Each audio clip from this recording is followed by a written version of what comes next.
everyone, it's Christine. And Tina. And today we are going to be repotting these two pots of aeoniums right here because they have obviously outgrown their pots, and I'll explain to you how I know. And this is one that we have repotted, I think, about a month ago, and it has shown a lot of growth.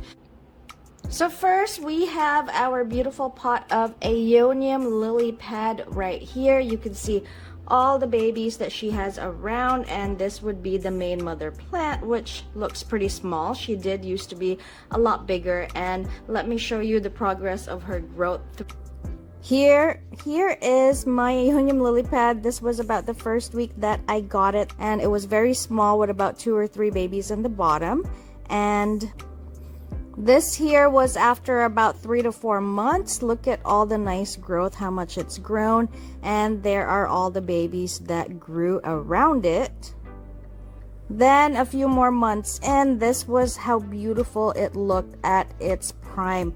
Look at how big all those babies have gotten around the mama plant. At this point, the mama plant was kind of not getting as big because there were so many babies that one root system was supporting. Again, that's how it looked when it was still really young when I bought it, and this was her at its peak. And I just wanted to share with you guys, over here is another beautiful pot of Aeonium Lily Pads that I did grow at about the same size as I bought that other one. And look at how magnificently these guys grew. This is one of the pots that I did sell locally. Look at how beautiful they grow when they grow in clusters, guys. This was, I think, the best cluster that I had. I started it from a really small mother plant with a few babies, and just about 4 months in, this is how much they have grown. So if you do find Aeonium Lily Pads, make sure to grab one. And here are some more of those aeoniums that I used to have at their peak. You know, with all the beautiful growth, you can see how the babies grow right under the mama plant like that. So that's why the mom gets all small and deformed after a while.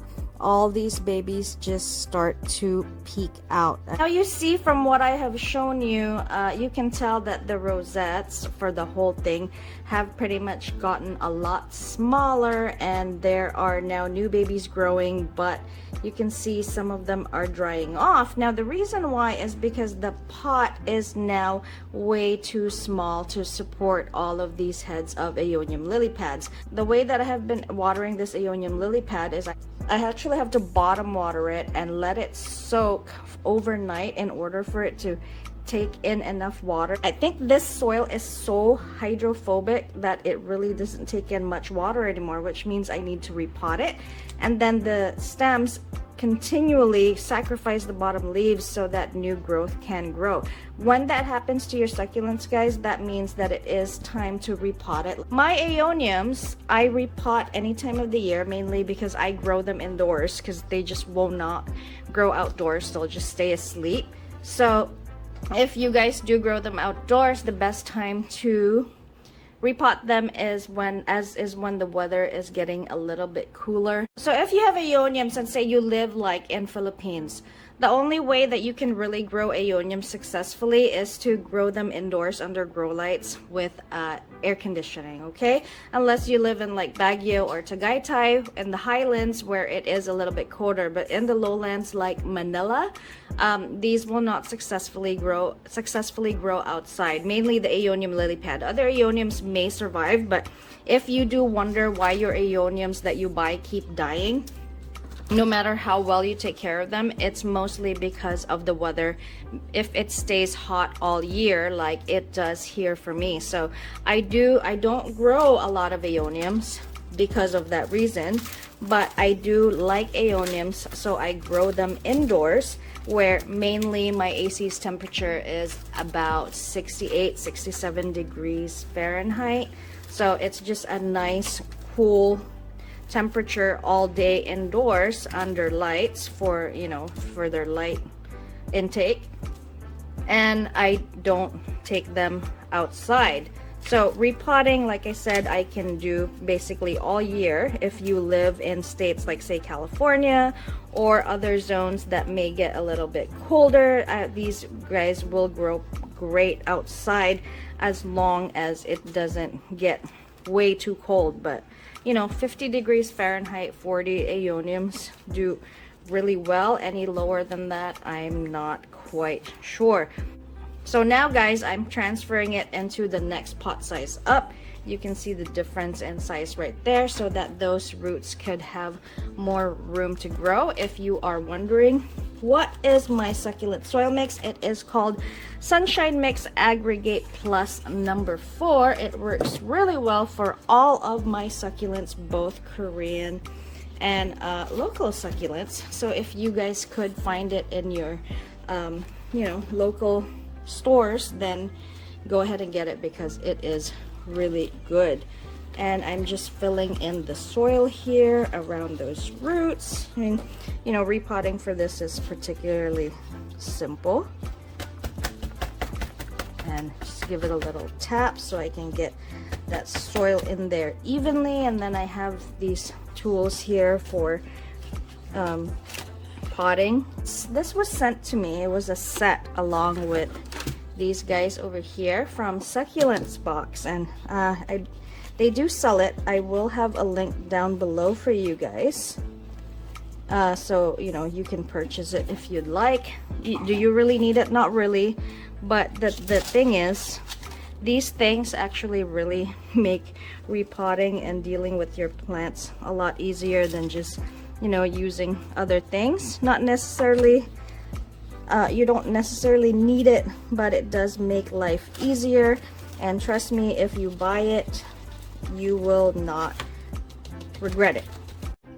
So for our next pot, we will repot this aeonium right here. Sorry guys, I'm not very familiar with aeonium names because I don't have much of them, but this is the one that turns like a dark brown to a black when it does get a lot of sunlight, so like dark like that. So if you do know the IDs, these are all the same aeoniums. If you do know the IDs, please let me know down below. By the way, this one was, I think, from this was a cutting from Chopsticks and Succulents Global. I ordered a small box of cuttings from Miss Theresa Ebro back then, and this is now how much it's grown. It's actually grown a lot bigger than this, but it has kept losing bottom leaves. As you can see, it grew because it just wasn't, the pot wasn't big enough, and it wasn't enough to support the whole thing to get as big. Now this one right here, you see this aeonium here? I repotted this, guys, a month ago. It was in a really small nursery pot, and it was about the size of this one. Look at how much it's grown in a month after I repotted it into a bigger pot. So this is the reason why I want to repot this, because I do want it to get a little bit bigger and I want it to grow more. I have another pot of this in a terracotta pot. They seem to like plastic better, mainly probably because I don't water too often, but my aeoniums grow really well in plastic pots, and I did water this a few days ago, so you will see that the soil is a bit wet here, but this soil is no longer good enough for this aeonium in particular, because it has been here for a long time. And you know, as I feel the soil here and take it off, it's all kind of, there's a lot of roots in there, and there's basically just no more room for it to grow. So that's how I know. Oh, I think I knocked off the baby. There was a little baby on the stem. I think I knocked it off, but that's okay. It'll grow new babies when I do put it into the new pot. And it's really tight here as I massage it, because it's just, there's just so much root. The soil has basically already compacted because it has filled up with roots. Now with this one, I can plant it as a cutting, but I just didn't want to do that. I want to go ahead and repot it because I like it when aeoniums cluster up with a lot of babies. I do like the look. You can tell this one has been well watered because the leaves are nice and shiny and firm as well. So I try to water my succulents before I do repot them, because after repotting I do not water them for about a week, so they're gonna need as much of those water reserves in their leaves as possible. I said my soil mix is called Sunshine Mix Aggregate Plus number 4. It does work for all my succulents. All my succulents love them, even my Korean succulents. So if you do find it in your local nurseries or your Home Depot, make sure to grab a bag and try it out, because this is really the soil that I do recommend for everyone. If not, I know it's just a mixture of potting mix, not succulent soil mix, okay? I don't buy the pre-mixed succulent soil mix, guys, not anymore, because I find them to be a little more water retentive than regular potting mix, like say for flowers. And then I would just mix in, you know, perlite or pumice, whatever I have on hand, and maybe even mix in some cocoa coir, which I do buy in bricks. What you do with that is that you soak it in water for about 30 minutes so it could loosen up and plump up, and you can just mix it into the soil, which makes your soil a lot lighter and much more well draining. If you can find pumice or turfus, that is even better, but for me, it's whatever you can source locally as easily as possible should be what you go with. So because you know, you do have to buy soil pretty often if you are collecting succulents, and you saw how easy this was. Again, guys, this one here, this tool set is from Succulents box. This one right here, this aeonium, was in a succulent mix box of cuttings from Chopsticks and Succulents Global. Cuttings from Miss Theresa Ebro. You know, succulents that I've ordered from her grow really well. Everything comes in really nicely, like she just cut them fresh from the garden. So I do recommend getting succulents from her, especially if you're a beginner and you just started with your succulent collection. The Next Gardener is also a really good place to get succulents online. You will notice that in a lot of my videos, you know, sometimes you guys ask how come I didn't put the seller. I don't share sellers particularly, guys, when I didn't really have a good experience with shipping with them, because sometimes, you know, you'll see me unbox succulents and they really don't look well, or just because sometimes you see that the succulents were good when I unboxed them, sometimes like a day or two later they weren't that great because I didn't really show you the full inspection. And I don't want to share sellers with you guys that I don't really ship succulents too well. And it's, you know, I don't want to tell you either. You know, I know you might want me to share so that you don't order from them, but I don't want to do that either, because sometimes with shipping, it really depends on where it goes. And a lot of times, guys, when I do get bad shipments, it is not the seller's fault. Most of the time it's because it got stuck in the mail for way too long. But when I do have a bad experience, no, I will not share the seller with you guys, because, you know, what if that was the one time that seller didn't have a good shipment, and I don't want to ruin their reputation for it. So what I will share with you are sellers that really do send succulents in great condition, despite getting, you know, my mail stuck for, you know, a week or two, and they still look good. Then yes, of course, I would definitely recommend sellers like that. But anyways, guys, that is our repotting video for today.